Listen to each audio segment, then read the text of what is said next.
Okay, so just got some times through. Just hopped across to get those from the timing wagon here. So with 6 minutes left on the clock, although it's probably down to about 5 now, we have got Jorgen Matthias Talviku is your fastest rider. The lap times are slower than they were earlier today, so it's 2 minutes and 3 seconds for Jorgen Matthias Talviku, who is the fastest rider by 0.3 seconds from two-stroke mounted Verde Shilo KTM.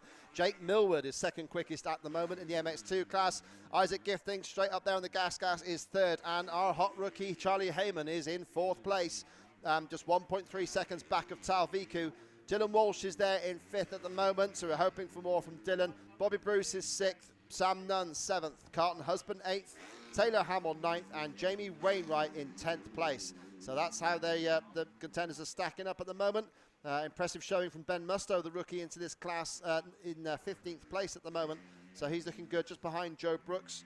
Ollie Colmer is currently running in 12th. Yeah, well, all three of those first-time riders in MX2. So there you go, the next generation already inside the top 20. So that's good. The previous generation, Elliot Banks-Brown, is currently there in 16th, just in front of Alfie Jones. Glenn McCormick, who has dropped back down from MX1 to MX2. He's ahead of Bailey Johnston, 19th, and Ben Franklin in 20th. So that was at the 6 minutes to go point of this 15-minute session. And so Talviku throwing it around in the sand as we expected. And that 252 stroke proving to be a weapon in this going as well there, Jeff. Yeah, in some cases, yeah, it absolutely will be. If you're going to... if you're going to be on a two-stroke, you can obviously when you're out there and it's harder going, as in hard pack, the four-stroke does have an advantage. Some would say it does, but there's not as much an advantage. So a two-stroke in these conditions is probably, it just gets that little bit closer to being more competitive with a four-stroke. So I think it'd be all right. Yeah, it's light, you can throw it around, and keep it rolling, keep the momentum going. So I think he's just gone past us as well. We can hear the crisp sound of the two-stroke running past the unit here, and we've got Bobby Bruce just coming around the corner as well. So yeah, there's a few two-strokes out there. Just heard another one go through past us as well. But so Talviku ahead of Millward, Gifting, but yeah, Charlie Heyman up there in fourth position in this class straight away. And he did come past here with a bit of steam coming off the side of the four-stroke. Of course, he's been used to riding two strokes. 125cc youth champion of last year, of course. And he did make a debut in the MX2 adult class at Landrake, but that was on a 250cc two-stroke, which he used to great effect to get a whole shot and lead for most of the final race there.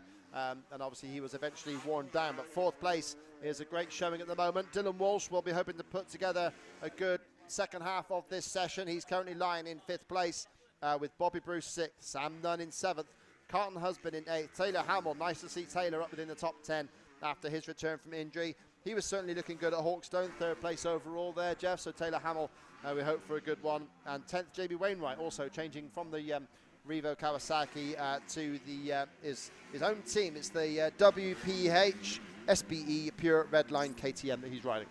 Yeah, Taylor will be another one that just wants to get a good solid start. We spoke about Taylor Hamill's injuries. He was there getting some pretty solid results in GPs for a short while, and then it just that arm injury and everything else, it just kind of derailed. So he'll want to get some solid just points on the board to build with. It's also a big some riders as well, I think it's kind of like a big year, as in I wouldn't say transitional, but it's not even make or break, but like I'm talking about riders like Bobby Bruce, so yeah.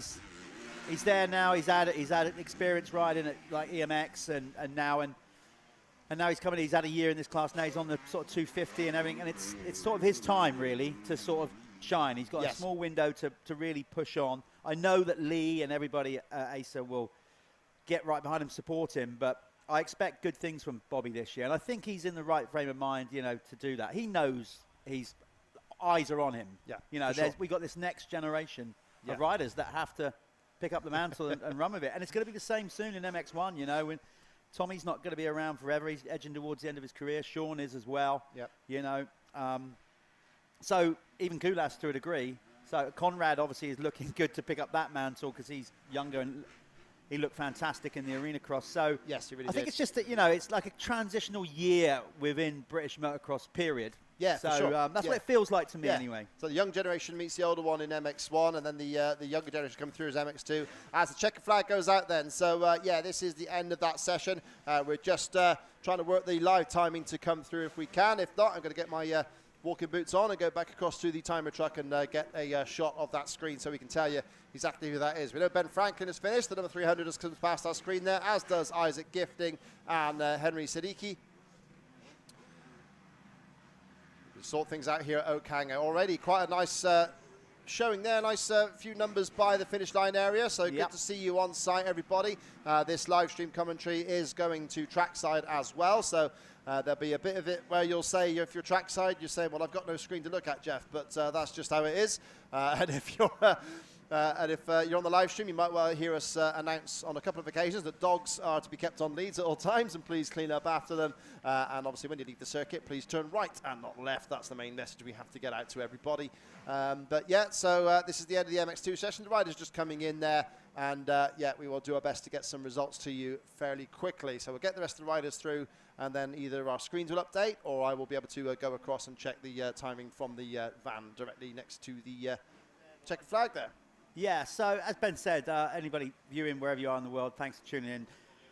This is it's been difficult to get to this point. The classic UK weather, and obviously finding a new venue, all these things. Again, not going to blabber on about it too much. Might sound like I am at the minute, but just bear with us, because we've got to get signal bouncing around this venue. You can see all the trees, a tree-lined venue. So right now, with the weather like it is and cables and everything messy, we're doing what we can to try and get you the best production we can if you're watching DirtWorld-TV. But yes, that's the bottom line of it. It's been tough. Obviously, you've experienced what we've done last year with the Revo British Championship and the MX Nationals, and we're hoping for good things with the live stream as we go forward. But right now, challenging times, to say the least. So yes. Just bear with us, but spread the word, we're good.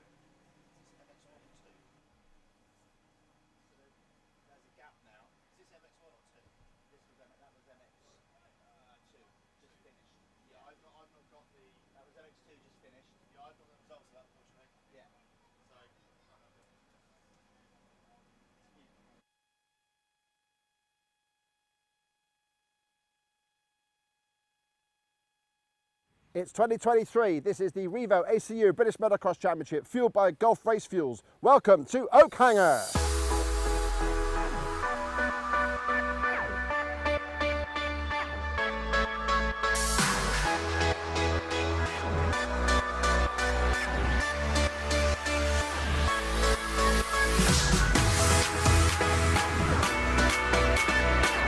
Welcome to Oakhanger for the first round of the ACU Revo British Motocross Championship, fueled by Gulf Race Fuels. This is going to be such an exciting weekend. You can witness all the action live on YouTube. We're going to have superstars here like Tommy Searle, Sean Simpson, Conrad Muse, providing some amazing action for you guys to follow. Stay tuned and let this thing unfold. Quite an amazing circuit here. You've got the big grid going on the start straight. It's soft, it's sandy, it's like a Dutch motocross track, and there's plenty of excitement to come. So this is our quick guide to show you the track as the action is about to get underway.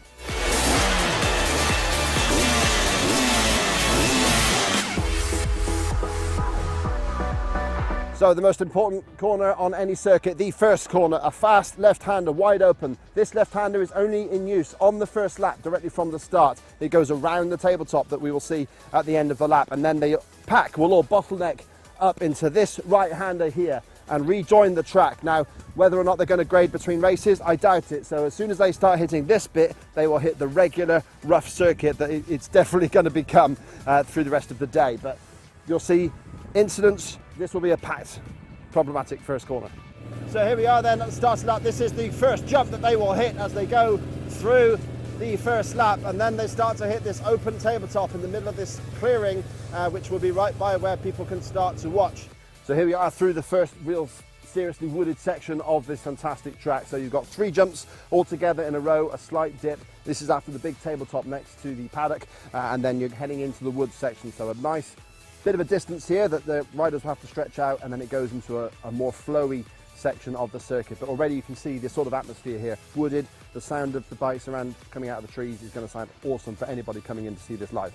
And then look at this, like a peristyle, the sort of corner that Lightning McQueen would be happy on. Absolutely blasting around here and then launching over a massive jump into a wave section over there. This is the stuff Grand Prix sand riders' dreams are made of. So this doesn't look safe, but it probably will be, because the riders' wheels are going to leave the grounds and they're never going to touch this bit of track. But look at this down here. This wave section is going to be incredible. Depending on how it cuts up, they're going to look like cones. It's going to get seriously rutted from there. If it doesn't get too rough around that corner, they could be launching over the first one, maybe over the second one, and then dip down the hill into what is basically the river, and then over the Widowmaker right there. Absolutely steep as you like, and there is a down slope the other side. So that is going to be absolutely incredible to watch.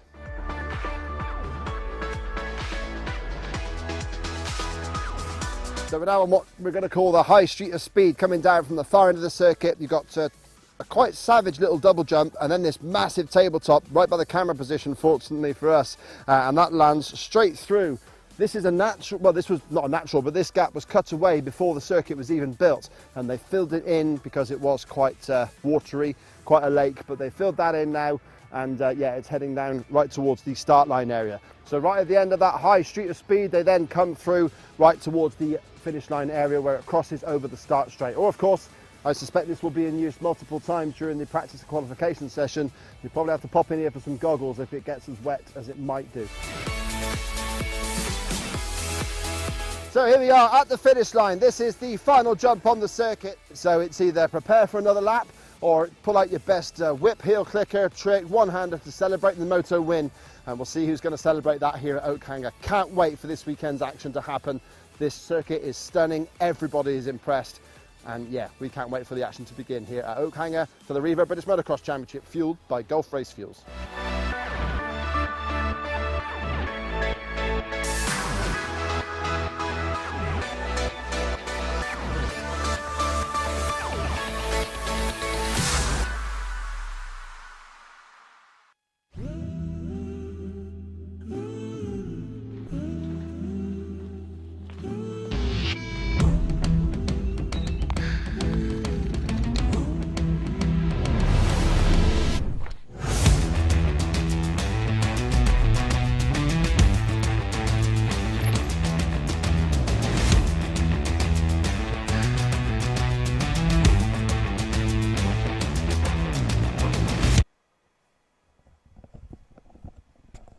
Okay, so yeah, here we are then at Oakhanger, the Revo British Motocross Championship.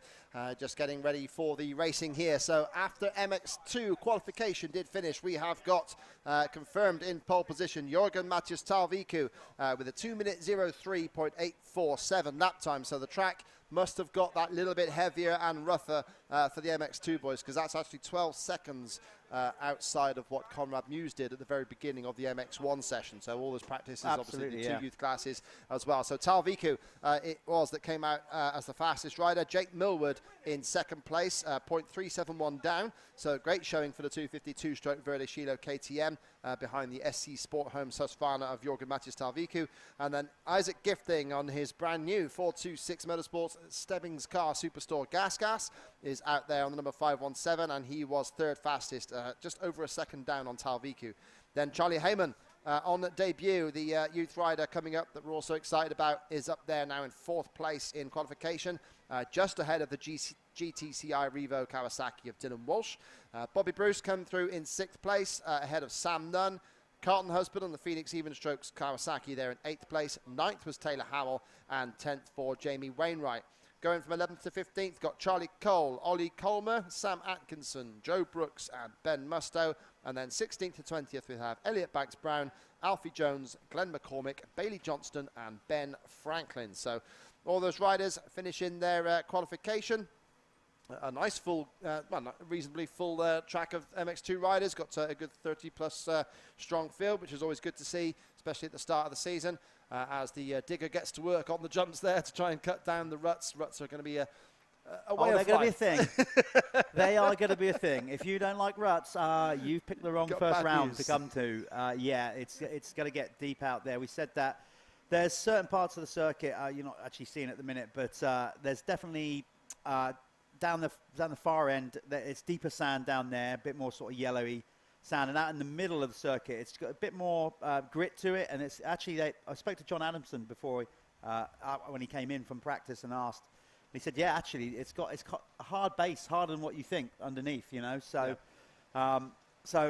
yeah, it's not absolutely bottomless sand by any stretch, and that's caught often by surprise. Actually, John was quite surprised by that.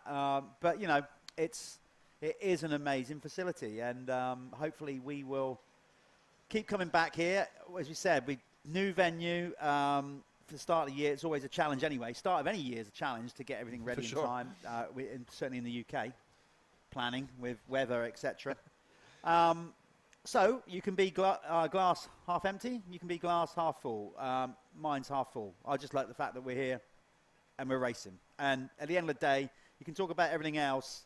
When you line up behind that gate, it doesn't matter about anything else because the race is the race. That's what we're here for. Yep, Let's not lose sight of that. Yep. That's what we're actually here for. A British Championship. So as much as we'd all love to be walking around in shorts on hard stand in paddocks and, you know, living the dream in that sense, this is a motocross championship. And the guys have a genuine test at round 1. Yeah, for certain. We've got the testing of that. Does start at the... well, we were running a little bit behind. It was due to start at 10:50 was the racing, but we've had a red flag scenario, so that has put us back a little bit in the timings. But the first race should be underway very soon. 125 and 250 youth classes are out together, but scored separately. And yeah, we'll look to see who comes through with those guys. So 125 and 250 will get underway very shortly. They've got a 20 minutes plus 1 lap race. Then Big Wheel 85s will go out for their 14-minute plus 1 opening moto.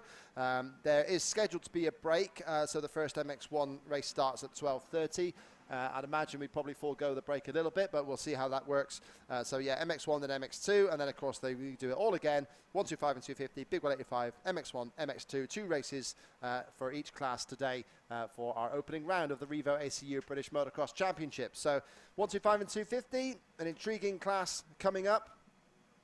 Mixed classes as always with these guys, although they will go to line in their timed order. So if you were the fastest 125 but there were 4 250s ahead of you on the timing sheets, then you will go in as 5th pick of the gate. Although Rhys Jones did actually do slightly better than that. He actually got good enough to be 3rd overall behind the first 2 riders, the 250 class there. Billy Askew ended up with a faster qualifying time than MX2. Probably down to a bit of track changes there, but still pretty impressive from Billy there. Exactly, and that's how it just goes to show how the track's cutting up already. That's listen, Billy's fast, don't get me wrong, but you obviously would expect MX2 to be quicker than a rookie on his 250 in the youth class. So that's how much the track is going to, you know, the times are just going to get longer and longer lap times throughout the day. This track is, trust me, it's not going to get any easier no matter how many times we go out there and blade it. To be fair, we don't have much time on the schedule to do that anyway. No, for sure. It's motocross, so deal with it. That's bumps and ruts. As I said, it's very easy for me to say that in this position now. As a retired racer, I want them to have the most difficult, toughest challenge imaginable. Get sadistic in your eyes. Absolutely. Because then I can still look up and say, well, it was even tougher in my day. Yes, of course. that old chestnut, yes. Yeah, that classic chestnut. Yeah, that's right. I mean, yeah, the old school guys will say, oh, well, our tracks weren't prepared. You don't know how lucky you are to have a bulldozer even go over the circuit. Yeah, trust me, that bulldozer will be long forgotten by the time we get round to the pro races here again later today. But yeah, the 125s and 250s heading out very soon.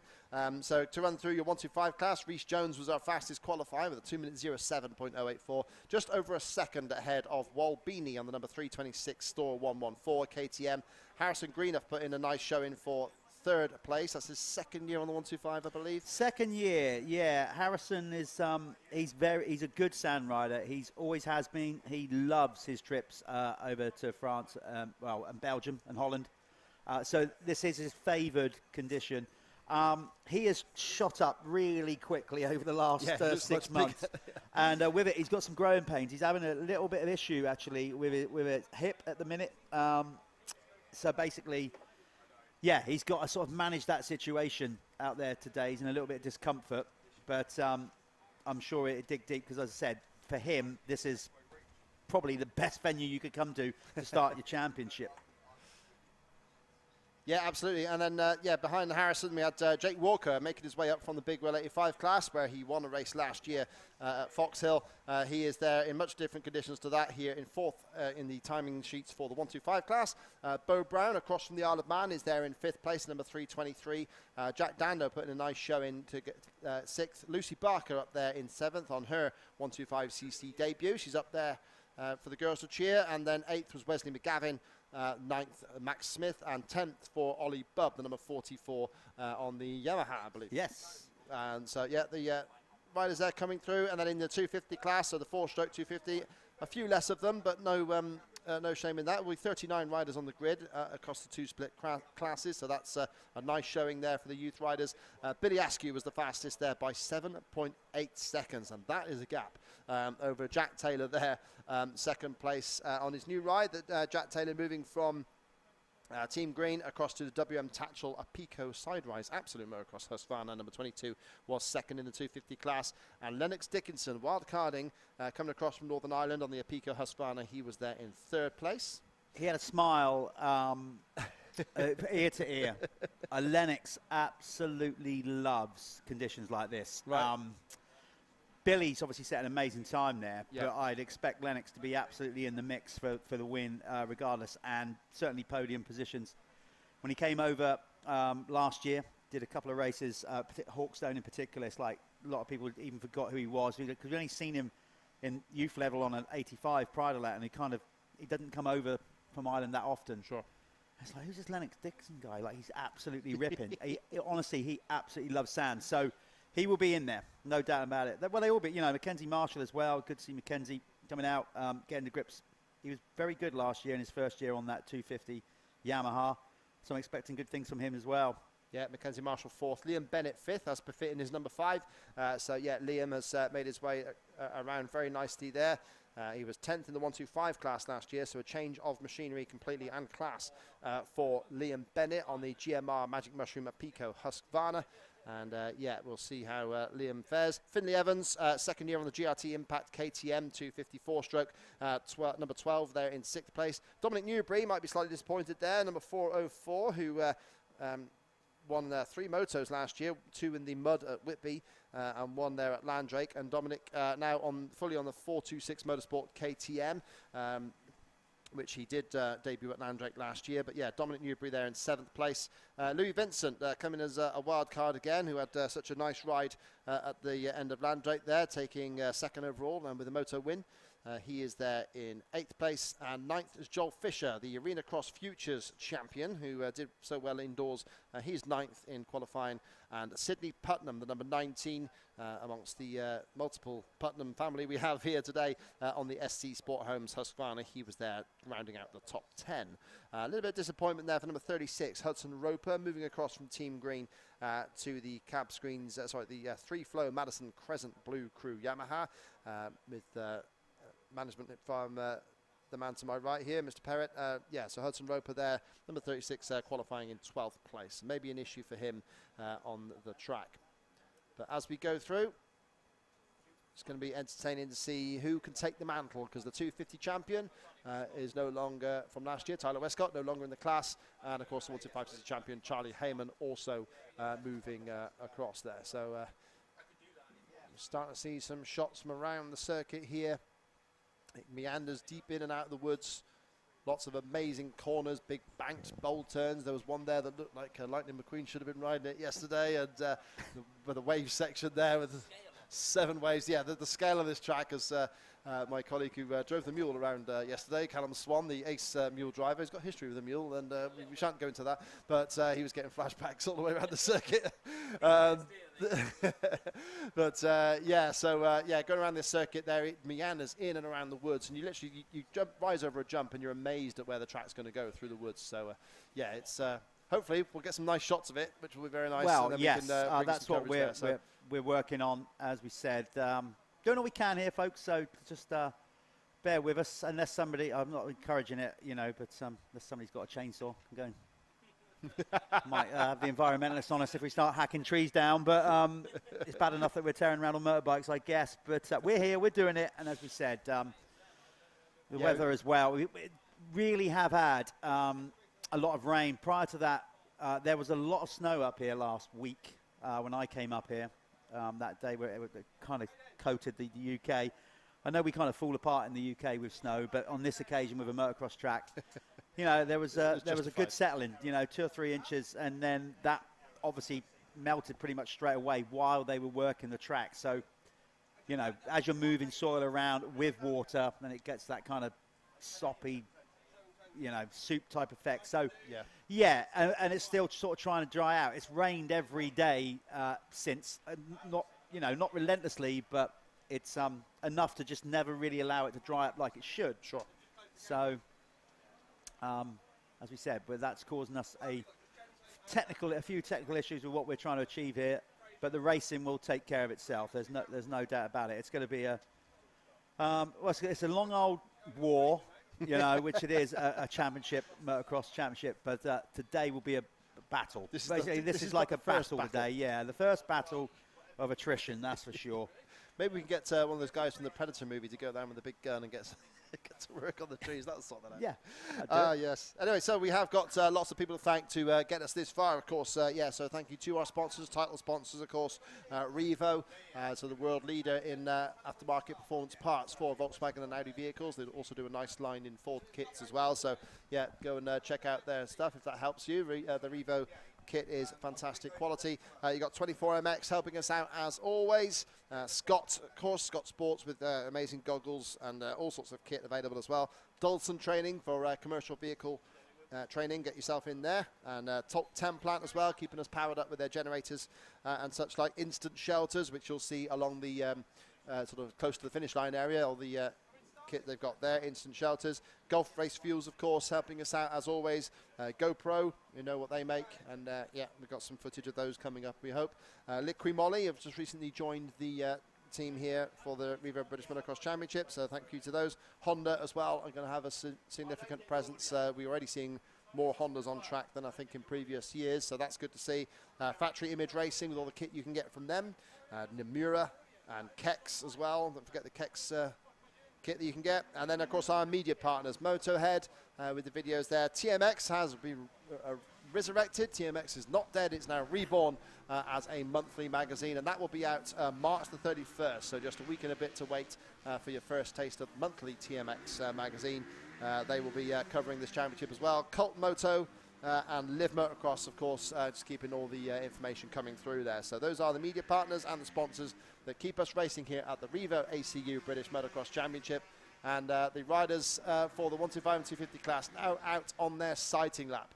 And they're about to get the shock of their lives to see how the track has changed since they were last out on it. I would, well, I say as a team manager, I actually am. So I would be absolutely advising all riders to maximise that sighting lap.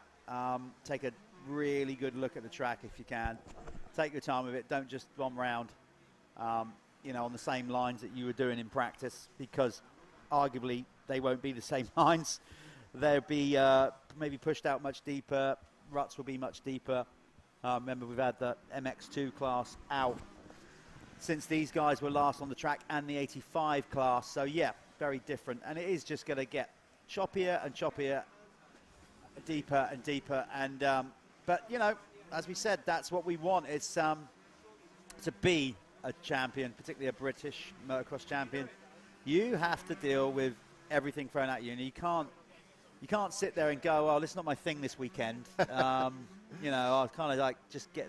You can't. Yeah, I tried that in the past. Exactly. You've got to be. You've got to be out there, and you've got to be in the mix if you want to get this thing done. So, yeah, and at many occasions you've got to dig deep in a championship. And I'd go as far as to say, even this first round, there's going to be riders that are going to be feeling it as much as they come into it well trained, prepared for a season.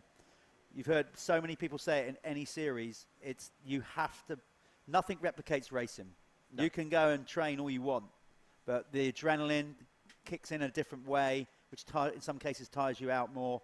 So, yeah, they're going to be well prepared, but nothing, you know, just substitutes that, particularly first race energy. I know they all had some internationals and whatever, but they're kind of one-off events. This is a championship. Yes. And that old adage is absolutely true. You can't win it at round one, but you can definitely almost throw it away. If you have a shocking first round, it's a long haul back from there. So you can't afford to have one of them. Yeah, absolutely. And yeah, the point situation is as per Grand Prix racing. So you have got 25 points for a win, 22 for second, 20 for third, 18 for fourth, 16 for fifth. And then it goes down by 1 point increments all the way down to 1 point for 20th. So top 20 score points. And yeah, if you calculate the two races points together to get your overall winner for the day. Any tie breaks are decided by the second race result. So that's how we decide the overall podiums for the day and decide who gets the prize money. And even if they're tied at the end of the championship, it then goes on race wins. So yeah, we've got 8 rounds of this championship to come this season.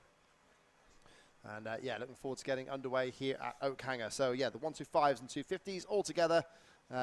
In one race. We've got 23 125s completed practice with 16 250s as well. So a nice full grid of 39 riders, which will fire into the first start on this new circuit. So yeah, that first corner that we're seeing on screen here will be in effect. So they go past the big finish line jump, around it, and then rejoin the track, which has just been sort of bladed. So the second corner, if you like, which is where really we should say the first bit of braking really should happen.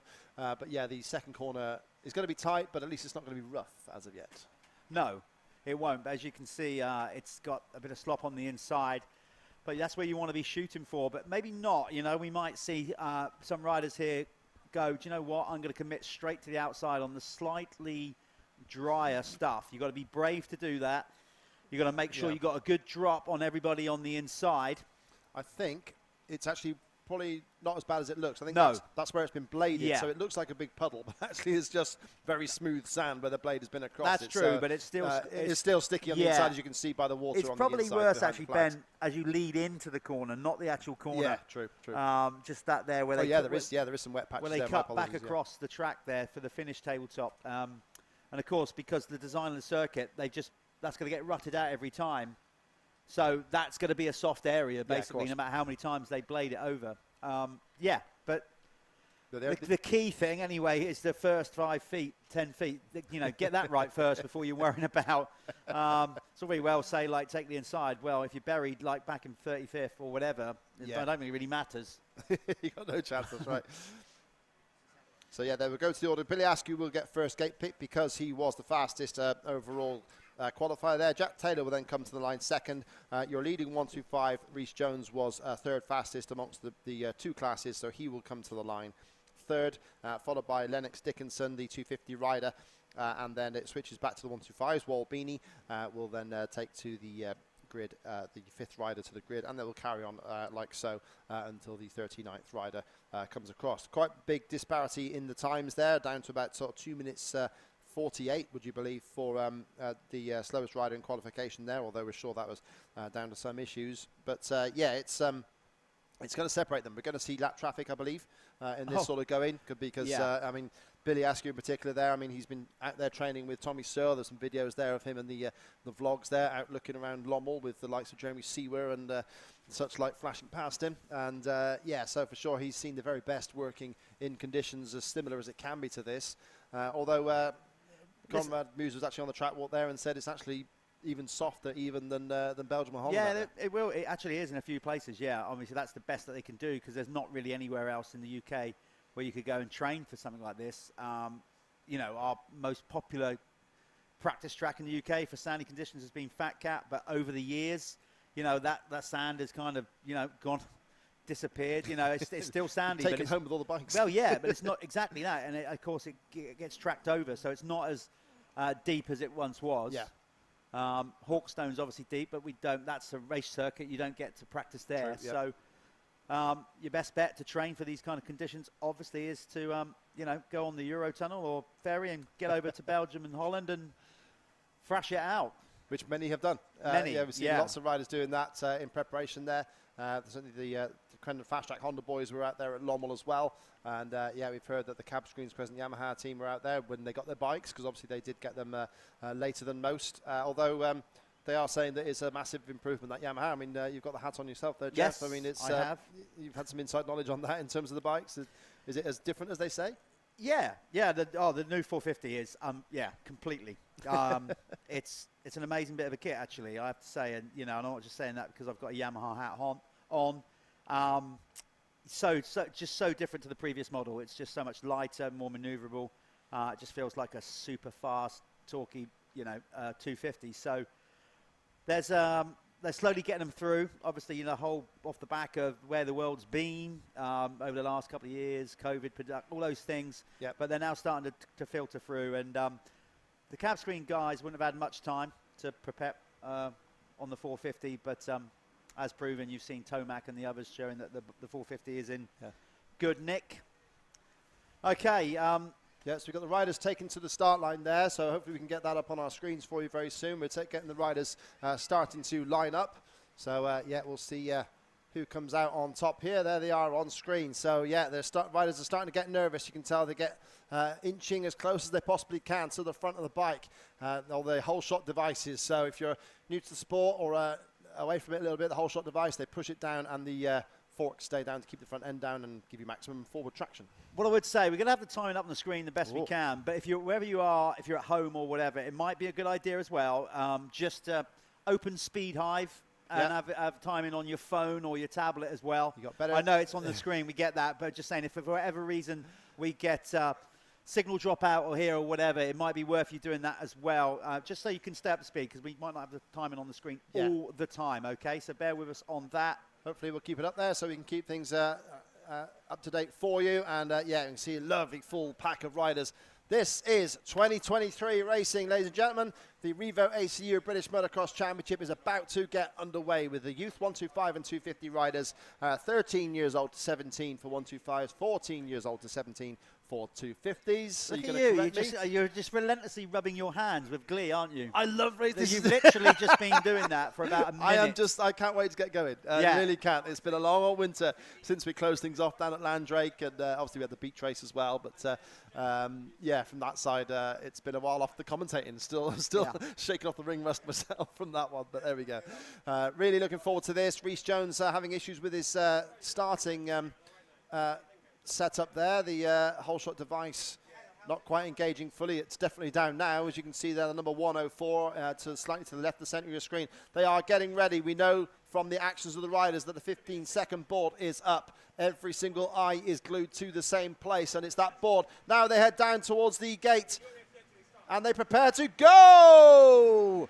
Here we are then for 2023. They start to hit towards the first corner. Here is a big green Kawasaki out in front. It's the GTCI Revo machine of Billy Askew. Gets the whole shot as the pack come firing through. What a full circuit it is, but they're all safely through except for rider down on the first corner. Yeah, I'm trying to identify who that is. There's a couple of bikes there. Is there somebody stuck under his bike? Yeah, we've got two riders down. Yeah, basically taking a hard hit to the lower back. That is that's always a painful one, isn't it? Like, but up on their feet, so that's reassuring. Clearly in some discomfort, though. Yeah, absolutely. Just check out who we can there as they make their way through the woods there. We can see Billy Askew is out front. It's the number 7 that was the rider just down there. That is on our sheets. My apologies. Tyler Jones on the KTM, local rider. Sadly has sampled some local soil there as he's down in the first corner as the riders stream through the woods. So this is the first section that we're seeing on the screen here. And big jumps. That's a big wave section there. So take a left and then a big right bowl turn sort of thing, and then the wave section going through. So our camera's just trying to pick them up through the trees there. We are having issues with roaming cameras picking up signals, so apologies on the live stream there. We just got a very limited shot right now, but we are working our way through that. It looked to me, you obviously couldn't see clearly, it looked like Mackenzie Marshall in second. I might be, is it? It's difficult to say. Yamaha, might be Europa, yeah, maybe. And then potentially Jack Taylor there in third. Won't know until we get them basically over the line as they sort themselves out on this very tough going circuit. Yeah, good stuff. And one rider struggling in the woods there, just pulling up. Looks like a mechanical issue for one KTM there in the woods as they come firing through. Wait for them to come through the woods together. Here they come then across towards the finishing line. We can hear them coming through, and there across Billy Askew clearly absolutely away and gone as far away as he was ahead of the big 185s last year. He's almost further ahead now. Mackenzie Marshall is in second place. In third place, the number 5, Liam Bennett, and then the number 925 goes through as well. Lennox Dickinson, that is. So yeah, he's running through nicely, picking up the first couple of our 125 riders. So there they go over the finish line jump. Billy Askew ahead of Mackenzie Marshall, Liam Bennett, Lennox Dickinson, Dominic Newbury up there in 5th place, Finley Evans there in 6th. Okay, so you can see in the timing on the screen, unfortunately it's not showing, that's the running order, but didn't actually give their lap times, so we're just trying to get that sorted for you guys. Wallbeanie top 125 ahead of Jake Walker as they finish the lap there. Reece Jones, who was fastest in qualifications, is a bit further down, about 4th or 5th, 125. There is a yellow flag on the jump area, so we have got a rider down, but he's just remounting again. That's number 17, which is, excuse me, we're getting things sorted. He's a late entry, so just a different sheet here. Yeah, number 17. Nah, still not finding him, so yeah, we'll find that out for you. But yeah, he's back on board anyway, and getting into things as we go. Might be number 77, in fact. Kieran Karen, I think, is the rider just down there. So, yeah, we've got the timings have come through for the first lap. If you could get those on the screen, that would be fantastic. If you can, please, sir. We'll get a look then, and we can at least tell you what's happening in the race itself. Yeah, it's so their lap times, I'm just trying to see there around, so 2:30s. Yeah. Billy was probably a bit quicker than that in the early 2:20s. So, yeah, the track is by the end of the day for these guys, they'll probably be down to times of around 2:40 or something on a lap time, which is, you know, it's great. I love that. That's I'm okay with that. You know, I think we make a lot of tracks too short these days. So, Billy Askew already immediately around the first corner. Away absolutely with it. Light years ahead is Billy. Okay, so there you go. Mackenzie Marshall in second. So you can see the differences in time. So if he's already pulling 4 seconds on him per lap. But that's the running order. Yeah, so Dickinson there for Newbury, a solid ride for him. Finn Evans, who had a bit of a big crash in practice. Yeah, and Jack Taylor there in 6th place as well. Good scrapping here. Has just seen Jake Walker cut up the inside of Dominic Newbury. The 925 battling with Harrison Greenup as well. So that's Dickinson and Greenup thrashing out together. Josh Bassett just makes his way around the first corner after the tabletop here, all very succinctly. We've got Sidney Putnam, the number 19, making his way around.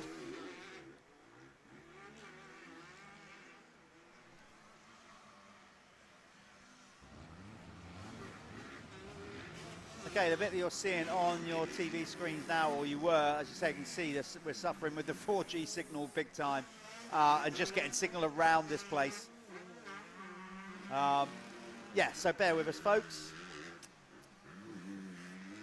All the camera team are out there trying to do their very best to get the signal up and running so we can get a clearer view. There you go, back out. That's into out in the backs, well, out in the middle, really. That's kind of way out in the middle. There are no trees around there, I can tell you that. It's certainly very clear out in the middle of the circuit there. So, yeah, we just got the static camera just working through there. It'd be nice if you can patch that camera around a little bit, because the big bold turn to the right of that camera is nice and handsome, high, wide and handsome there. Certainly, if you're trackside at the moment, you'll certainly be able to get a great view of the circuit. And, yeah, there are some guys just venturing there. Cannot get too close, of course, but, yeah, it's going to be a spectacular viewing out on that big sort of Perry-style corner there. So if we can just edge that static camera right, Mr. Director, that would be wonderful. We'll see what we can see from those ones. And yeah, you can see here on the live stream we are struggling with the signal and such like, but we'll get it all covered as soon as we can. There's no doubt who's in front though. Billy Askew has just flashed past us once more on yet another lap. And yeah, Mackenzie, who is up there, who's a late entry into there, so he might not be in your programs. Certainly wasn't on the sheets earlier. No, he was. Yeah. Oh, he was? He Okay, was that's fine. no, he was a late entry. Yeah, Sorry. To give you a bit of background, Mackenzie Marshall was twice third at the Whitby round last season, which is just after he jumped on that new Yamaha, and he got himself into 7th overall there. So Mackenzie, who started last year on the Kawasaki, then worked his way through to the Yamaha, and yeah, they are keeping on flying around there. Dom Newbury trying to give chase. Lennox Dickinson looks like he's moved past Newbury in that lap. He's also pulled away from the 125 of Harrison Greener. Yeah, Harrison having a relatively good ride, as we said, considering he's not 100% with that knee injury. Jack Taylor switching teams right at the last minute, so he's happy where he's at with his new kind of his own team, effectively. Yeah, of course. And then, yeah, Askew in front has got had a 12-second gap on Marshall as they crossed the line. Third was Liam Bennett and fourth Finley Evans. Then Beanie is the fastest rider in the 125 class. Sorry, he is the leading rider on that lap. But Rhys Jones, after a dodgy start to the race, is pouring through the pack, and he's now got past Jake Walker for second in the 125cc class. Louis Vincent up there, the number 95, is also up there in a decent position right now. He is on the 250 is Louis Vincent, my mistake. So yeah, just make sure. And he's just ahead of Lennox Dickinson and Dom Newbury, trying to keep it all going there. Jack Taylor, Josh Bassett. So the 250 is definitely proven to be more of a weapon around here than the 125 two-stroke, as is evidenced by the fact that there's about a dozen of them to about 4 125s in amongst the top 15 or so. So yeah, Askew with a massive lead, but 2:11.9 is still a pretty smart time, considering the fastest MX2 qualifying lap was 2 minutes 3, and the track has got significantly rougher since that was set. So yeah, Askew in front, Mackenzie Marshall second. Liam Bennett is having a nice ride. That is the number 5 rider on the 250 class. Again, the GMR Magic Mushroom, a Pico, Leat, Husqvarna, coming a couple of hours east here from Essex, coming across there. And Liam had a half-decent 2022, not a massive championship result for him. 10th in the 125cc class he was. He's moved across to the 250, and he had a best of 6th at the 3rd race at Landrake last season. So yeah, working around the track. Rhys Jones has now gone past Wal Beanie on that lap. So Rhys Jones past the 326 Thor 114 KTM. It is Rhys Jones, the number 104, who looked incredibly fast around the Hawkston International on that Blue 3 UK Limited KTM. He is up there in the lead of the 125 class, and closing in on the 250 rider Liam Bennett. It's Beanie in front. Sorry, Rhys Jones in front of the 125s ahead of Wal Beanie. And then we've got a few more 250s in the mix before we get to Jake Walker. Great ride for Jake Walker up from the Big Wheel 85cc class. He was 3rd in that championship last year behind Askew, who won it, and the number 4, so Josh Vale, who was 2nd in that championship. But yeah, Jake Walker nicked the overall win at Foxhill with the last corner pass to take the second race win and overall win from Billy Askew. So Jake Walker is certainly capable of mixing it, and he's a shorter rider than most in this class, but he certainly is making that 125cc Husqvarna fly there in 3rd position in the 125s. And we've got still many 250s there before we see another of the 125s. Yeah, working our way down. Looks like Jack Dando it is that's got about 4th in the 125 class, back in 19th place. So yeah, they're definitely the 125 struggling around in this deep sand with the 254 strokes pouring through it quite nice and easy as Askew starts another lap. Lap 4 for him. 4 laps completed, so this is his 5th lap now. He's just put a lap on the number 1 rider, Brandon Harriet. And Marshall comes across now, so Mackenzie Marshall there quite a ways back from Billy Askew, with Liam Bennett 3rd. Rhys Jones and Wal Beanie have got past Finley Evans on circuit, it appears, so they are 4th and 5th on track, but 1st and 2nd in class, and Finley Evans is the 4th running 250cc rider ahead of Lennox Dickinson, as it was at the end of that lap. Well done for holding the fort there, big man. Sorry, I was just we're having, directors meetings in here.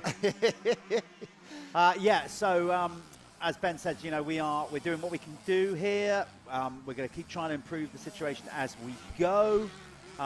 New venue, new live stream, all those kind of things. But treat it more like a podcast at the minute, I would say.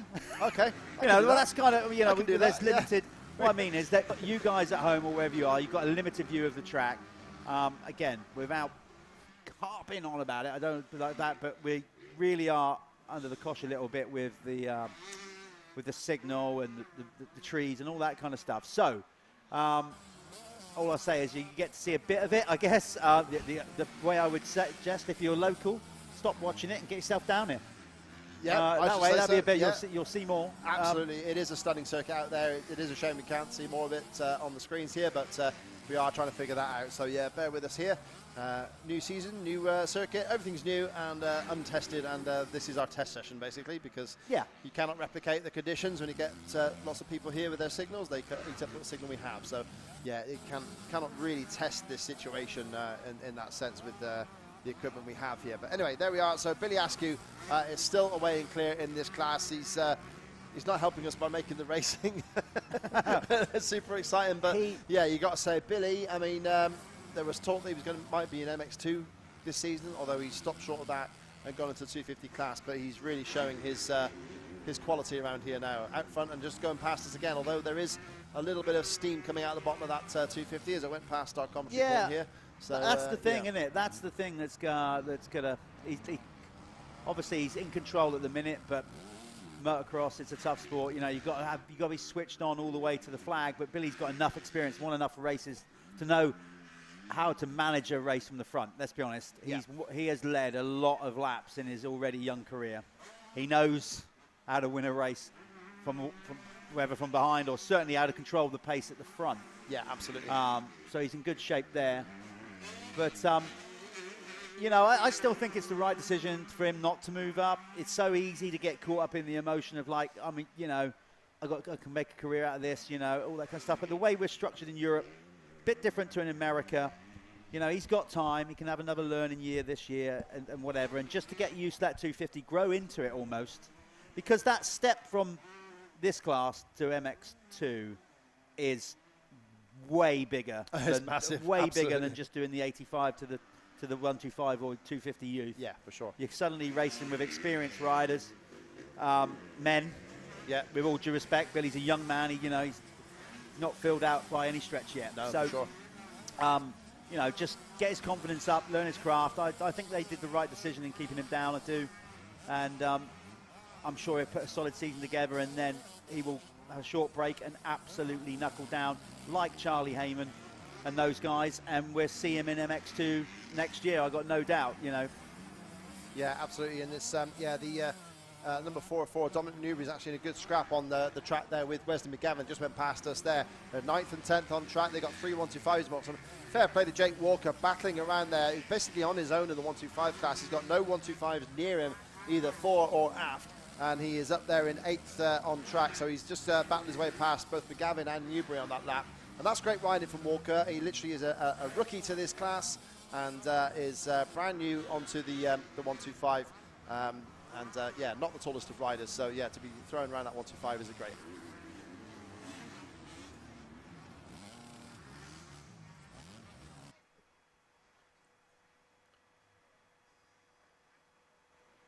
Okay, we're just trying to pop up another view of the track in a minute there. We're just, again, picture keeps pixelating and going. We're trying really hard here. Me and Ben just in our little studio here, we just saw a view of one of the takeoffs of the other jumps from behind. That was, there's some big old ruts over there. Like, yeah, seriously it is. And we got a view of the first corner after the finish line jump here as well through our window. And yeah, you can see Reece Jones just flashing past. Steam coming out of the 125cc KTM there, but it looks like he's poured quite a distance over his 125 rival Waldbini. In fact, he's gone past the number 5 of Liam Bennett, the 4-stroke rider, who is still 3rd in that class, of course. So yeah, Reece Jones with a slightly poorer start, which is understandable, bearing in mind he's on a 125 2-stroke here, as Waldbini on another 125 just flashes past as well. And in fact, Bini has got by Bennett on that lap as well. So has Bennett had an issue. No, he's just gone past there. So Bennett is just going through in third place in the 250s, but now fifth on track behind the two 125s. Gus Musto moving up from the 85 as well, just come past on the 125, but he is a lap down, 25th on track.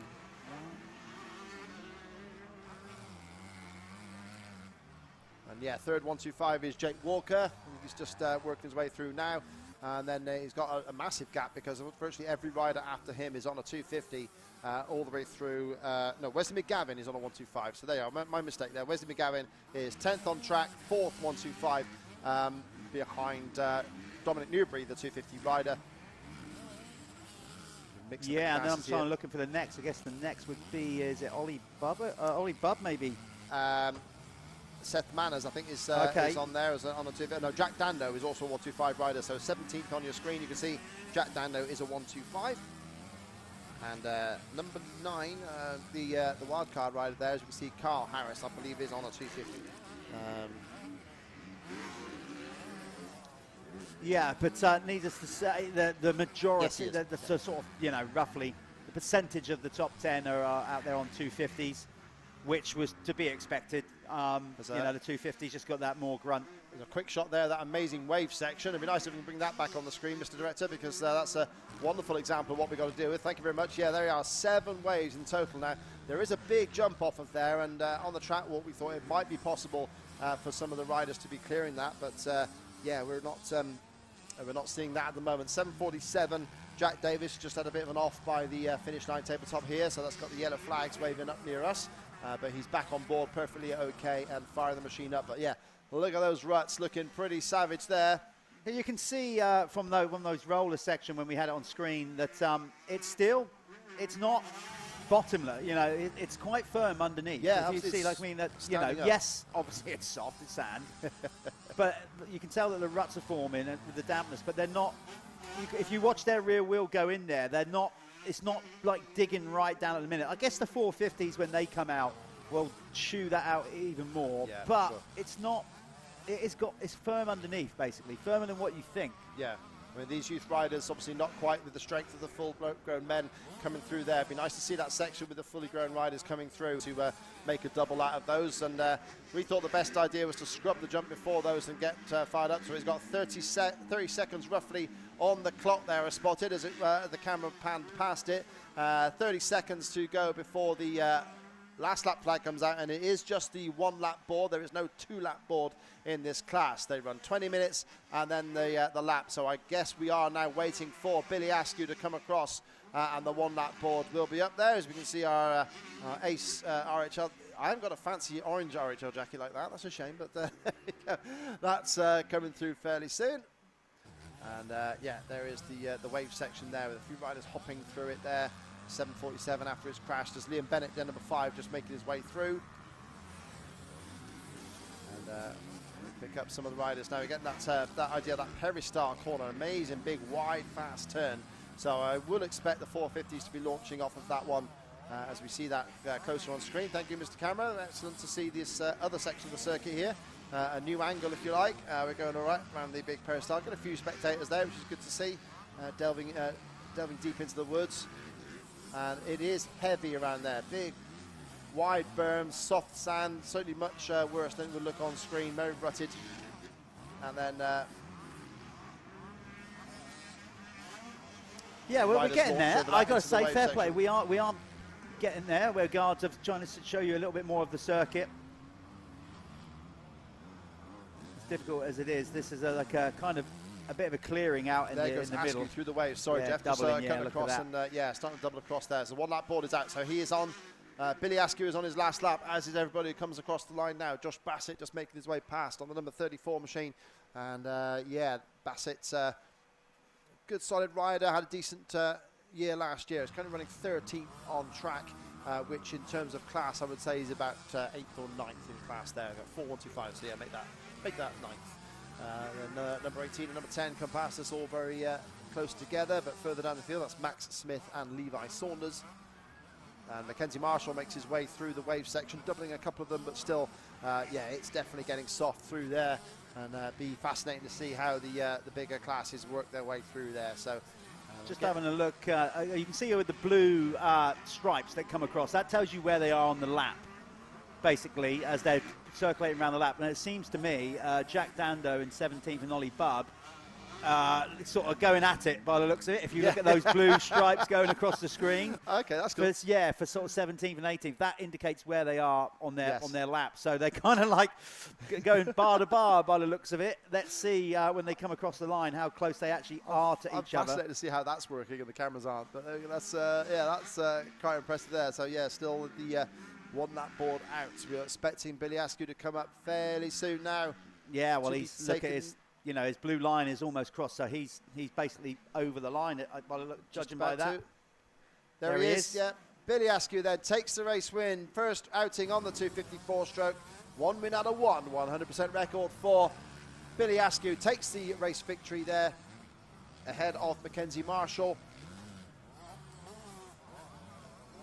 Rhys Jones makes his way all up to 3rd place overall, as we see as Joel Fisher, I think it is, pushing his bike back, so that's bad news for our Arena Cross Futures champion, who was just pushing the bike back, not enjoying the outdoors quite so much. But yeah, there they go through, and yeah, we have got Rhys Jones across the line. Rhys Jones then takes the 125cc win. That's a much better result than he ended the year with last year. So Rhys Jones showed his pace at Hawkstone and is now up there as the race winner for race 1 of the Revo British Motocross Championship here. Liam Bennett, 4th on track, so he looks like he overtook Wild Beanie on that lap, or he has done. He's certainly showing as ahead of him at the moment. Rhys Jones there taking the race win in the 125cc class.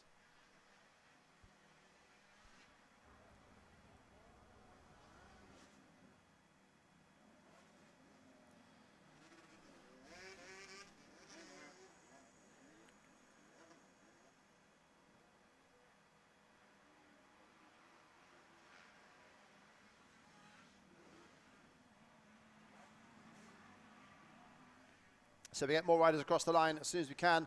They'll show up on our screens there. That was Liam Bennett, recognise the turquoise shirt there. Yeah, number 5, Liam Bennett comes through to finish 3rd in the 250cc class, with Wal Beanie crossing the line to finish 2nd in 125. And Jake Walker nearly caught him there. Looks like Jake Walker got very close to Wal Beanie at the end of that race. And yeah, they finished 2nd and 3rd in the 125 class, with Louis Vincent showing up there in 7th, and that's 4th 250. Lennox Dickinson 5th 250, Dominic Newbury 6th 250, and then Wesley McGavin in 10th place, which that will be 4th in the 125cc bracket.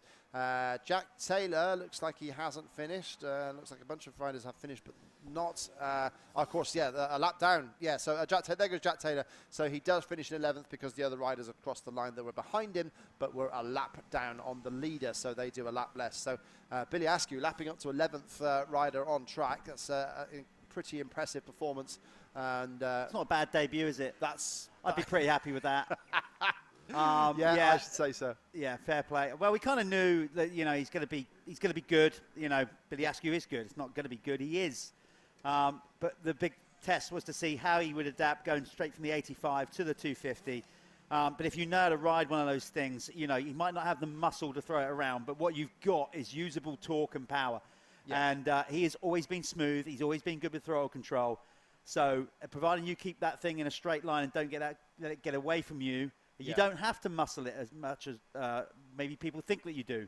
Yeah, and he's obviously used that to good effect. Don't get me wrong, he's training hard, trying to put some meat on his bone, but you can't force that sometimes. No, you know, you've got to wait for nature to fill out, to become a man to that level, you know, and then once he actually starts getting some genuine physical strength going on, yeah, I mean, the kid has got a future. There's no doubt about it. Yeah, absolutely, and yeah, great to see, especially with the sort of training that he's done and the sort of expectation almost that he would have had on his shoulders going to this. You know, a few sort of experts in the paddock, should we say, were telling me that yeah, they should well be he should well be clearing off, and yeah, fortunately for him, he certainly has done, and we'll see how they go from there. So we're just breaking down the classes as we go, just to make sure we've got a bit of a finish line report. So if we can keep those results on screen, sir, that would be wonderful. And then we'll be able to give you a bit of a report as to who finished where in each class. Although obviously you can see the finishing order on your screen already at home. But yeah, we'll give you a bit of a report there on who finished where in that class, in each class, in that mixed capacity 125 and 250 race. So yeah, we'll working things through, getting the pen flash in here, getting the all sorted. Okay, just so you know what is going on regards to the schedule, you can see them coming out for their sighting lap while Ben is frantically doing his his homework. You know, did you get good school reports? I should imagine you did. You know, you're very thorough with all that. I was the nerd that people picked on, or would have been if I'd have been a bit shorter, perhaps. People picked on you? I was going to say. Yeah, I'm a lover, not a fighter. What do they do? Punch you in the shins? Okay, so we got the 85s coming out for their sighting lap. This is going to be tough for those little bikes. Blimey. But they won't care. They're racing. They love it. Yeah, and so that's the current running order. It's going to be 85s. We are running behind schedule a little bit, but that's okay. You know, we will work around that. We're going to try and catch up there. Then we're going to go into MX1. Is going to be the first, basically, pro adult race, followed by MX2. So all good stuff. Right, Ben is doing his homework. So as we said, these guys are going to go out on their sighting lap. 85s coming out. Once again, big shout out to Revo as title sponsors. 24MX, the guys at Scott as well, Dawson Training. So many people get involved. Talk Template, of course, helping us out with all the big generators and stuff like that. Instant Shelters, they take care of all the pit lane with keeping everybody dry down there when it does rain, which it will and has. Golf Race Fuels, GoPro. Now, GoPro would be good if they're not getting too filled in. If we could get a signal from one, that'd be great. Yeah, right, you've got the results. You've done it. Got the breakdown of 125s and 250s. So yeah, certainly got a top 10 in each class anyway. So we'll go through that for you now. So we have got. Have I been turned off? No. Okay. I don't think so. Okay. Yeah. So okay. So we got. I'm not hearing myself trackside. That's all. Just making sure. No. Okay. Yeah. So we have got Billy Askew, the race. Okay. Oh, okay. All right. Right. So Ben's gone missing in action. He hasn't. His microphone has. 1 2 1 2.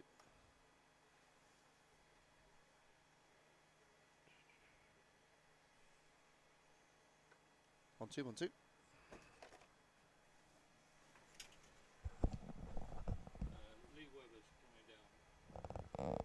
1 2 1 2. There you go. He's back in the room. Hey. You sure? Yeah? Go definitely? for it. Okay. So, yeah, we have got then the classes. I'm still not hearing trackside. No? Is that trackside not coming out? Let's make sure of this. Sorry, just make sure. I don't want to waste my breath completely.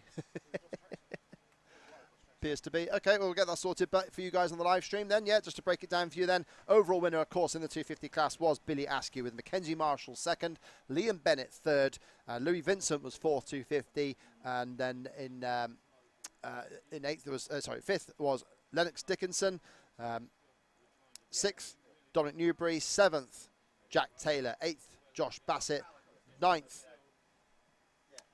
was Sidney Putnam.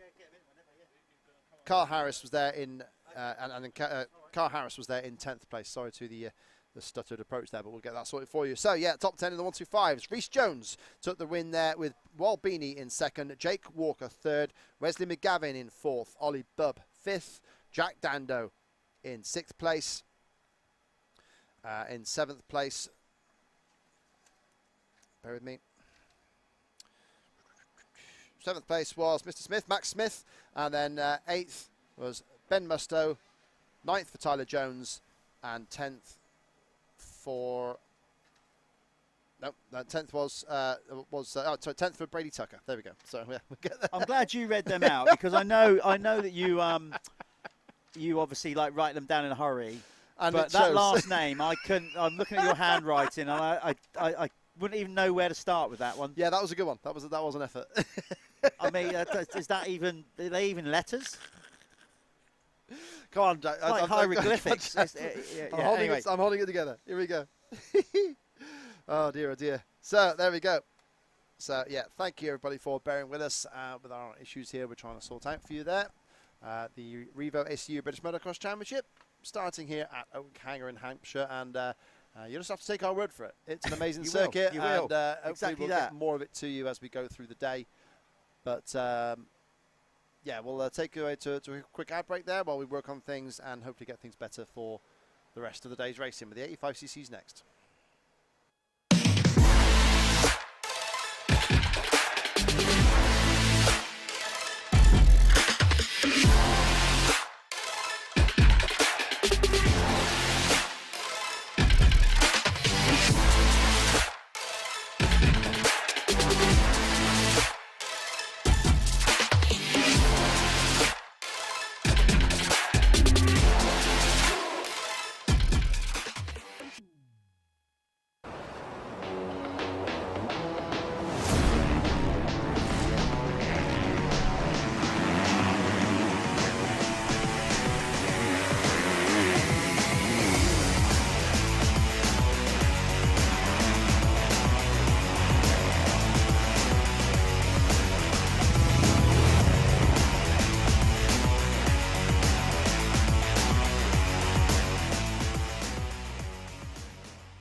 So I'm with Jake Millward. How do we do the team name this year, Jake? It is Verdi Shiloh KTM race. And that was a test, wasn't it? we all panic from time to time. I'm the biggest panicker, mate. I'm in front of this thing all day. So, I mean, I'm not going to say what are your expectations because it's a bit silly this early on in the season, but switch to a two-stroke. How's that feeling compared to the four-stroke? Absolutely loving the new bike. To be honest, we just had a little change up on the bikes, not for no reason in particular. Just well, a change is always as good as anything. So yeah, and to be honest, riding this bike, absolutely love the bike. I feel more comfortable and happy riding it than what I ever have done in my career, to say. A different perspective of British motocross now. I found Eira from Iceland. We've been friends for a while because we've got a mutual friend, Ethor. Yeah. Mate, what makes you do this trip every single time? Just for the tracks, I think, and to get the experience. And you know, the season starts so late in Iceland, so we have to start now to get some practice in and get ready. Yeah. With going up to MX2, obviously you've done some youth stuff. What are your expectations? Have you got any targets in your head? Do you want to tick any bucket lists off? I don't know. I really have to see where I stand and just trying to have fun and feel myself here. Yeah. Are we going to try and get some points? Hopefully, yeah, definitely. Hello, Conrad Muse. How you doing? Good, thank you. And yourself? Yeah, very good, apart from this miserable weather. So looking at your bike, there's a sponsor that's a little bit more prevalent this year. Who's that? True 7. Yeah, True 7 I think it's gone a little bit bigger this year. Yeah, as you can see on the front mudguard here, I think there's a few more places as well. But yeah, they've helped out a lot more this year, so shout out to them and all the other sponsors that make it happen as well. Yeah, I mean, they put out a good bike for you. Everything looks right anyway. These big tanks, reason they're using the bigger tanks? For fuel, really. We've got 30-minute motors tomorrow, so it's a long old race in the deep sand as well. The bike will be under load for the whole race. And yeah, the standard fuel tanks are just a little bit. It would be a risk, put it that way. Touch and go, isn't it? Yeah, and we don't want none of that at round one. So we've ran the big tanks this weekend. Doesn't feel any different really riding. They're spot on, so a little bit heavier, but yeah, we'll be safe on the fuel side tomorrow. I think it's important to be safe on that side. So I'm with Dylan and Anna from Pico Factory Racing in Husqvarna. I've got to say, the bike looks stunning this year. Yeah, no, it was. Anna actually had quite a big influence in this year's graphic design. Obviously, originally being from Sweden, Husqvarna was originally Swedish. Heritage year, so we've tried to stay. Have we gone to the roots a little bit? Of course, yeah, it had to be done this year. I love it, and I love that. Obviously, this is the new sort of branding from Husqvarna, and it's nice to see them sort of going back. bit of a team reduction this year. What's gone on there? Yeah, we've had a slight change this year. Martin's into his second year with us now. Obviously, Jamie Law retired at the end of last year, and we've brought in another couple of youngsters as well. So we're helping Lennox Dickinson, who's another Irish rider in MXY2, and then we're helping Henry Siddiqui as well. So yeah, we've still got the 4 riders. Obviously, Jack Lindsay's still with us as well. This year? Obviously, you know, Gulf Race Fuels, they've helped us out now last year, also for this year as well, which is a massive help for us. Snap-on, they've got involved with us again this year. They've helped us out with some product, etc. But yeah, just to thank all of them. You know, Motor Verde, Pro Taper, Liat, you know, there's a whole bunch of people behind what we do in conditions like this. So I'm with Luke Humphreys, YouTube sensation, mechanic for the Stars, Tommy Searle, and we're back here at the outdoors. Little bit different to what you've been used to over the last few months. Definitely, yeah. We've done the arena cross and got that wrapped up, and that was a bit drier than this. The paddock's a little bit wet, but I think the track's going to be good, and the very good for an open round at the season. Yeah. There's a lot of work involved as a mechanic though when it's like this. The track's going to be heavy, isn't it? What's going to be the turnaround with the bike? So you're just going to have to be super quick with that. Yeah, you're just going to have to, as soon as they come in, you're going to have to wash them, do an air filter, check the oil because it's going to be deep sand, check every bolt and nut, and send them back out on their way again. There? You know, like with the heat build-up, do you actually lose oil when you could do it? Depends on how much they're on the clutch or not. If they're on the clutch quite a bit, it could use a bit of oil, but it's not necessary. But just where it's so deep, you might change it in between race 1 and race 2. Is that where you'd be saying, like on a circuit like this, you expect to be telling the rider and reminding your rider to probably look after the bike a little bit? Yeah, so you tell them to save the bike a little bit and make it home, really. I know it's 30 minutes, but you got to do what you got to do. Make sure you come home with the points. You've heard from a handful of riders and team principals. They're all gagging to get this first round of the ACU Revo Motocross Championship, fueled by Gulf Race Fuels, underway. Let's go racing!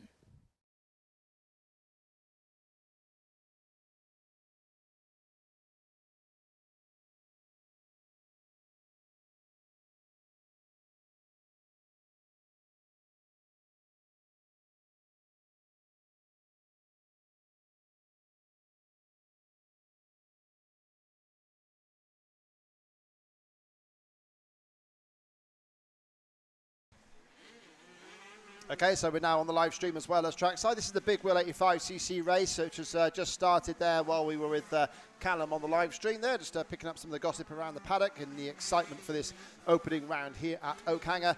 And yeah, we have got a battle on at the front between Josh Vale and the number 418 of Drew Stock. And yeah, we'll look forward to seeing that. We'll hopefully get the timings on the screen when we can, so they go past the finish line area here. We can pick up who is where, and there we are. Right on cue. That's the 125 and 250 class, so we'll change class there as soon as we can. As soon as we refresh. Billy Askew was leading this class last year, but he was. He's was in there right now. And he so won there it. He did indeed. But yeah, so this is a good start. Drew Stock, as we were talking about just before we came back on air, he'll be good. He likes sandy conditions. Again, it's his favourite conditions, and he's been working hard in the off season. He's been doing a lot in Belgium and Holland. He's the reasons, obviously, he wants to win this British Championship, but it's his potentially last year in the 85, so he wants to get geared up to go for that EMX. Yes, of course. 85 Championship and the Junior Worlds as well. So it's a big last year in the 85s for Drew Stock. As it is for all these guys, basically 2 or 3 of the front runners will probably move up to the 125 class next year. In some cases, if they're big and strong, they could go straight to 250, like we've seen good effect to Billy Askew do that. So yeah, absolutely. Yeah, and that's the way it might go for a lot of these guys. We might even see Josh Vale just bypass the 125. Yeah, go straight through to the 250. He's now in front then. Josh Vale comes around in front with Drew Stock still there in second place. Charlie Richmond, a good solid third. And those 3 riders have got a gap behind them there. 2 minutes 25 was Josh Vale's time that time, as we see the timings on the screen there. Now, Hayden Statt was 4th at the start of the last lap, but there's a big gap, and I thought Statt was closer than that at the end of last lap, and I know he's not that much slower. So, yeah, that was Hayden Stack just going through there as our timings disappear briefly. Lewis Spratt is also up there as well. Lewis. I nearly said Lewis Statt, yes. Stat and Spratt, yeah. I nearly said that, but yeah, Lewis Spratt making his way around there. Blake Ward-Clark as well is in the top 10. I just see him go through. Absolutely, and Lewis has had a good season in Arena Cross. In fact, he was third in the Arena Cross series ahead of number 17, Harry Lee, who whipped the bike sideways in qualifying and nearly went off the side of the tabletop, but he did recover that one. Looks good for Hayden Statt, though. It's his first year in the big wheel class. He's moved up from the small wheel, and he is the opposite. He's diminutive. He's tiny, he's small. We're waiting. All last year, he's like, he needs a growth spurt, and that was on the small wheel. He's not much bigger now, but as it is with these teenagers, we'll probably see him next week, and he'll be 6'2" and talking like a, so yeah, you never know. No, that's right. You really don't. Like I say, he won 9 of the 17 motos in the small 185 class last year. He certainly had a real attack back because he was behind Robbie Daly in that series last year, and then came back to take the win right at the final round. He won 3 of the overall races at Fat Cat, Whitby and Landrake, which is basically the last 3 of the season, and there he was. So yeah, from that side, Hayden Statt running nicely up in 3rd place at the moment in this race. We've got Drew Stock. I mean, he was 10th in the championship, but I mean, that's a similar story to Josh Vale. Josh was 8th and 9th, and I think in the 2021 series, and then suddenly was a championship contender last year. So it makes sense, like I say, to stay in the 85s, doesn't it, to try and get that more championship winning experience. There's plenty of years ahead on the bigger bikes. Exactly. So, for sure. Last year, he really stepped it up. That's be honest here, he was really the only one that actually kind of put any sustained pressure on Billy Askew last year at any given point. Certainly towards the end of the year, really did give him something to think about. Really did, that's why he starts as favourite. But Drew Stock is having a good ride here in 2nd. Yeah, and they've just cleared off these top actually, so we're still waiting to come through. Is Charlie Richmond, who should still be 3rd, and then after him there's a massive gap again. Let's see if Richmond is still in 3rd. That was him going through. But okay, so I think was it Richmond? No, somebody else there. That's Richmond has either been caught up by Stat or he's made a mistake and dropped Jamie back. Keith that's in 3rd place. So Jamie is there in 3rd place now. There he is on the screen. So we've got Jamie Keith 3rd, has made a move on Charlie Richmond in that lap. So we think there was a bit of an issue there for Charlie because he certainly had a bit of a gap there, unless we missed. His last lap. Jamie Keith in the previous lap. Yeah, Stat 5th, Spratt 6th. So Charlie's last lap dropped down to a 2:48. So yeah, it looks like he had an issue there. I guess buried it in the deep sand. I suspect.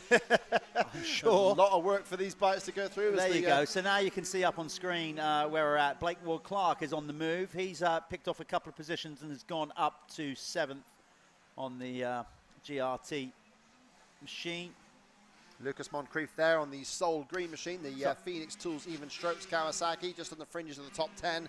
And Lucas was 7th in the small 185 class last year, with his best results coming at Landrake. He had 2 6th places there on the Kawasaki. So moved up to the bigger machine, and he's up there in a decent 10th, just ahead of Alfie Geddes-Green. I mean, twice a beach race winner in the 65s and 85s. I mean, he's going to be loving the sand, and I'd have thought slightly higher up, but again, he is fresh into this class, isn't he? And not he is, into the big wheel class, or he's only just getting started. See, he literally is like, what? It's going to be over in 10 minutes. I want a 2-hour race.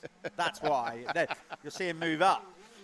He's one of my favourite. Obviously, I know. What do they get at Western? It's about an hour and a half for the youth races. Yes, about an hour and a quarter, something like that. So he's used to going the distance, put it that way. But he's one of my favourite riders to interview after you get a screen. He'll always just catch you out with just ridiculous stuff that he's no PC at all. He hasn't learned any of it yet, which is great. And, I like that. He's got a good attitude as Alfie. He's great character in the sport. So we can see running through the order there. Harry Lee down in 15th there, which would be surprised, but he's more of an indoor specialist even at this age. I think you could call him that because he does love the arena cross side of it. And then you've got Cameron Greenup there coming up into 16th place. And some of these riders, I think, was it even Archie Stapley there, moving up from the 65cc class straight up into this. So he's currently just outside the top 20, is young Mr. Stapley. But there's no doubt about your leader with a 6.7 second gap at the end of that lap. coming across the line now. That's Jamie Keith actually just crossing the line there. He is up there in a decent third place, stretching away now from Charlie Richmond. So whether Charlie's made another mistake or not, because he was right behind him the lap before. I don't think that's Charlie coming through. No, yes it is. So yeah, Charlie actually looks a bit slow. Maybe Richmond's picked up a puncher. There's plenty of big rocks out there. So maybe Richmond's got an ongoing issue. Maybe it wasn't a mistake as much as it might be a mechanical or a punch like that. Lewis Spratt coming through, let's say a longer, taller rider. He's moved past Hayden Statt in that lap as Hayden flashes through with Blake Ward-Clark across the number 1. Nice and easy number to spot that one. And then Zane Stevens, Mason Jones and Lucas Moncrief fairly close together. It's a good ride from Zane Stevens. He, I wouldn't say he took a complete year out last year, but he kind of didn't do the entire series, kind of picked and choose what races he was at. Again, a rider that got quite tall, quite quick, but like super skinny with it, you know. Yeah. So I guess, you know, now he's starting to fill out, get a bit more confidence on that bigger bike. Yeah, he just did the first round of the last round last year, Zane Stevens. That would explain his 22nd in the championship. It was this series, so he has stayed in class this year. And yeah, we look to see if Zane can do the whole season, we hope, as he only did the more southern rounds with Cullen and Landrake last year. Yeah, that will probably be because they live in Newquay, Cornwall. So, you know, we're diesel cost is a factor. We're just, maybe, I don't know. You know, maybe that was the reason. But I'm sure he'll be committed to the whole series this year. Looks like there's been an issue on that lap for Alfie Geddes-Green. It's just gone down the order somewhat, now down to 15th place. There he goes past the track there. Just come past us, so he is still on track, still circulating. But yeah, Alfie now down to 15th place. Marley Alder coming through as well.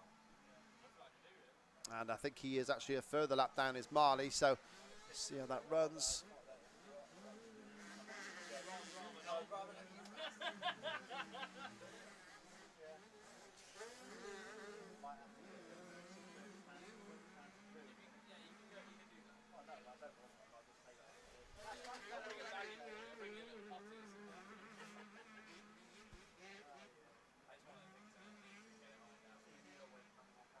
So here we go, coming through. Josh Vale out with a clear lead now. Those two riders, just Vale and Stott, the only two riders just come through yet. First and second. Jamie Keith absolutely keeping it pinned around this corner after the finish line tabletop. And yeah, Jamie is about about 16 seconds back of Drew Stock, but still a solid third. This is quite spaced out, Big Wheel 85cc class. Looks like sadly not going to be as close as it was a couple of years ago when this was probably the most entertaining track of race of the day. Back in 21 you had the likes of Billy Askew was in here, of course, and then you had Wal Beanie, Ben Musto, but it was ultimately won by Tyler Hooley. And yeah, quite an incredible year of competition that was. This year we'll see. Last year Billy Askew was dominant. Josh Vale rose to the occasion and did come up to challenge Billy on a couple of occasions. So maybe Drew Stock, Jamie Keith, some of the younger riders, second year in class, certainly your first year in a couple of occasions there in the case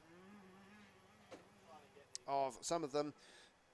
But yeah, from that side, Drew Stock, Jamie Keith, hopefully going to bring the challenge to Josh Vale at other points. But yeah, Vale has been training hard, raced, of course, the Coup de l'Avenir. You did that. Yes, he did. It's a great effect for the British team.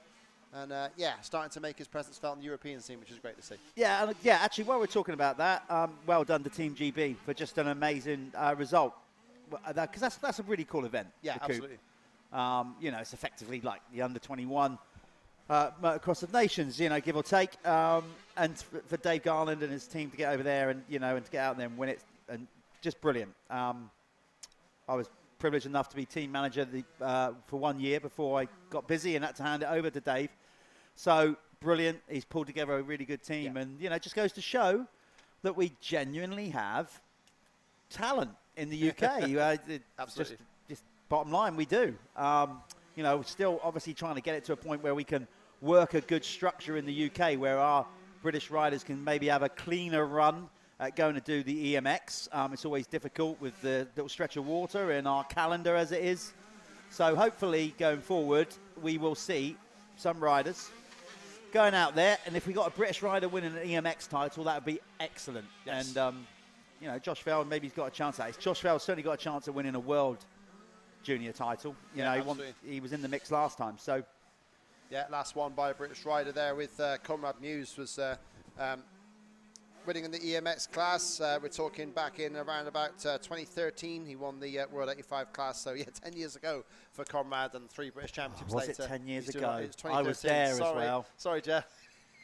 God, a wee snip of an blimey. Yeah, I remember it. I remember it well. You know, it was touch and go, but he got it done. Yeah. And then obviously we had to make sure that his coach Justin Morris got around him. So that was key, getting Justin to the bar more than anything else. But we did, and he done a good job. So obviously Conrad took that title, and hopefully we will have another British winner. Yes, indeed. Sometime soon. 1 lap to go then, and yeah, they're on the final lap now. The Big Wheel 85s, or certainly at least 4 of them are. So yeah, final lap for the Big Wheel 85s. 3.8 seconds the gap from Vale to Stock. Now I think Stock has reeled Josh in a little bit. It certainly didn't look as close as that earlier in the race. So yeah, whether there's been an issue for Vale or if Stock is just charging harder. Spratt and Blake Ward-Clark are in a little battle there for 5th place. So that's an entertaining one to see those two going through the trees. And yeah, we've got Vale, Stock, Keith, top 3. Then Charlie Richmond, Lewis Spratt and Blake Ward-Clark. There goes Zane Stevens crossing the line there in 7th place. With then the bright green machine of Lucas Moncrief on the Phoenix Tools Even Strokes Kawasaki in 8th place. And it's been a nice steady climb, not huge, but a nice steady ride from Blake Ward-Clark, I think. You know, he's just set at a nice pace, and he's just been sort of working his way slowly up. You know, initially got in there but the first few laps he's a bit further down, and he's now closing in on Lewis Spratt. He's got a good kind of just like good race rhythm going, basically. The top 2 are just, you know, they, as you can see on the gap on the screen, they have, you know, they've checked out. Absolutely away clear. Drew's a gritty little character, as is Josh Vale, so he won't, you know, if he can see him on that section of circuit that he can, but it's too little too late by the looks of it. There you go. Flag. Josh Vale is your race winner in the Big Wheel 85cc class. He takes the first race victory. Drew Stock was 5.5 seconds back at the end, so Vale did pull a little bit further clear of his chasing compatriot there. But yeah, Vale takes the race win. And we'll see who comes through. Drew Stock was 2nd. We should see Jamie Keith through fairly soon. That's Cameron Greenock is 12th and Halim Owen 13th. Alfie Gillisgreen 14th and Travis Bixby 15th. They've already finished. They were a lap down. So Vale, like Billy Askew actually, lapping up to 11th place in the race there. So great speed and pace from Josh Vale. And then we got Drew Stock 2nd. Jamie Keith now across the line. Finishes 30 seconds down in 3rd place, but there's no issue with that result. You'll still get the same number of points, 40 points in this class. Yeah, this class is given points out from 1st right the way down to 40th place. So it's basically 45, 42, 40 for the top 3, then 38 and 36 for 4th and 5th, and then it goes down by 1 point increments all the way down to 1 point for 40th position if there are that number on the line. So the most important thing in this class is not to have a DNF, because 0, losing 40 points in one race, is a bit of a nightmare. Yeah, well, you'll write them down. I'm just trying to look at literally out the back door of our commentating hut here just to see if Lewis Spratt is going to hold off Blake Ward-Clark. I think he's just about going to do it. No, he didn't. Blake Ward-Clark, as we said, he was closing in on Lewis Spratt on that last lap, and he managed to get the move done. So, yeah, Blake Ward-Clark on the GRT Impact Machine. KTM goes into 5th on the last lap ahead of Lewis Spratt. Zane Stevens should be next over the line. There's Zane. I can tell that by his style. He comes in 7th. So a good opening for Zane. As we said, he only did 2 rounds last year in the big wheel class, so he's off to a much better start with the series this year. Lucas Moncrief should be next over the line, as you can see by the blue line under their name on the timing screen. If you're watching the live stream, that indicates where they are on the lap. There's Lucas on that Phoenix Tools Even Strokes Kawasaki. Crossing the line for 8th, Mason Jones just about is going to hold off Harry Lee on the line. No, it was Harry the other way around, actually. Harry making a move on Mason Jones. And then that's them all over the line. Yeah, they're all in now, pretty much. Yeah, with Harley O'Callaghan, the last rider on the leaders lap there in 11th place. So there we go. Josh Vale takes the win then, ahead of Drew Stock, Jamie Keith third, Charlie Richmond fourth, Blake Ward-Clark in fifth. Then we got Lewis Spratt, Zaid Stevens, Lucas Moncrief, Harry Lee nicking 9th place from Mason Jones, who finished 10th. And then Harley O'Callaghan finishes the last rider on the lead lap in 11th place. And then Cameron Greenach, Hallam Owen, Alfie Geddes Green, Travis Bixby, that's 11th to 15th. And then 16th to 20th is Cole Nally, Alfie Heron, Jaden Anderson, Stanley Siebert and Archie Congdon. So that is the running order for the Big 185s. We just go to, I believe, an advert break. It says no video at the moment on the screen, so we'll sort that out for you, I'm sure. And yeah, we'll get things running very soon. We have, I think, believe it, 12:30, where I think we are due to run the opening MX1 race for the Revo ACU British Motocross Championship here at Oakhanger. Yeah, I think they're going to they it's go straight into it. already, Yeah, so I think because we lost a bit of time, didn't we, earlier on? So we'll see if there's a break or not. The diggers are out on the circuit, so they're just leveling things off. And yeah, we'll see what we can get for you. Just tidying up this first corner, as we said, the track design comes across the start. Great track design, because they come sweeping into this big tabletop on the finish, which you know, was planned to be a dry area, but with the weather that we've had, it's even this viewing area up the top has got all a little bit squidgy, but it's a nice big finish tabletop, looks good. So these first couple of corners after each moto, they are just going to go out there and tidy them up. MX1, this is going to be great. I'm so looking forward to this, not just obviously this race, but I'm really looking forward to seeing how this series evolves, because the last few years, the racing has been so good, notably in the battle for the championship between Tommy Searle and Kulas. That just, you know, that's always tight. But now you're adding in, you know, the potential of Conrad Muse into the mix as well. And of course, you know, Ivo Monticelli as well, a few others. John Adamson looks strong again. You know, he's getting better and better. Yeah. More accustomed to that AC United gas. Yeah, it's just good. It's just good. What can I say? You know, I'm like I said, Sean Simpson. Okay, look, we know Sean is getting towards the twilight of his career, but you cannot ever rule him out, especially in these conditions of like getting a start and just, you know, getting it done. Brad Todd is always good in these conditions. It just goes on, you know. Yeah, and first race of the year, you can see some people that come out really charged and on fire.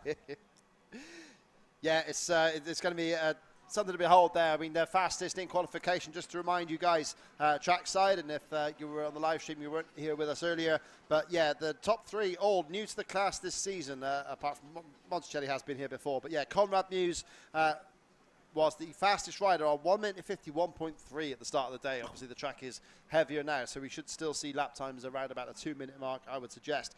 But Conrad Muse fastest by 0.414 of a second over Ivo Monticelli, second in his first qualification session for some time. He's not brand new to this series. He was actually 8th back in 2018. In the British Championship. I think he rode a Yamaha back then. And then, yeah, he's best MXGP result of 5th, which he did twice back in 2019. So he's certainly got credibility. Ivo Monticelli, he's not just famous for landing on Jeffrey Hurling's back. Although that's, to be fair, he's still more famous for that than his results. Which is harsh on him, really, because he's better than that. But it's true, you know, that's what people always go, oh, that was him that did that, yeah. And in case you're wondering, it's not Ivo, it is Evo. Italians don't use the sound I. Silent O. Ivo Monticelli second. Jamie Carpenter on MX1 debut, third in qualification. Impressive. That's pretty impressive. Yeah. Good, solid, hard-working rider. Spoke to him a couple of weeks ago, and he's. I didn't realise he is his own practice mechanic. He is that good on the spanners. He can actually work things out, no problem at all. He is